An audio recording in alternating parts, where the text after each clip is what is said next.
చూడండి, కొంచెం ఆకు కొంచెం బాగా రావట్లేదని పీకేశాను. కాకపోతే 2-3 టైమ్స్ తెంపుకున్నది వీటికి. ఇప్పుడు ఇక అయిపోయింది. అబ్బాబ్బా, చూసారా కాండం ఎంతలా ఉందో. అసలు బాహుబలి తోటకూర అనే బదులు వీటిని తోటకూర చెట్లు అనొచ్చు కదండి. ఈరోజు కూడా ఇట్లా హార్వెస్ట్ చేశాను అనమాట తోటకూర ఇదంతా. అబ్బాబ్బా, ఎంత బలంగా పెరిగాయి చూడండి.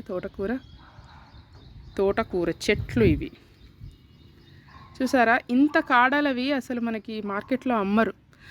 సన్న కాడలవి అమ్ముతారు. తోటకూరలో చాలా టైప్స్ ఆఫ్ వెరైటీస్ ఉన్నాయి చూసారా. ముళ్ళ తోటకూరలో పింక్ స్టెమ్, గ్రీన్ స్టెమ్. మళ్ళీ మామూలు బాహుబలి పెరుగు తోటకూర అంటారు కదా, దీంట్లో కూడా పింక్. ఇది పింక్ స్టెమ్, ఇది గ్రీన్ స్టెమ్, ఇది కూడా పింక్ స్టెమ్.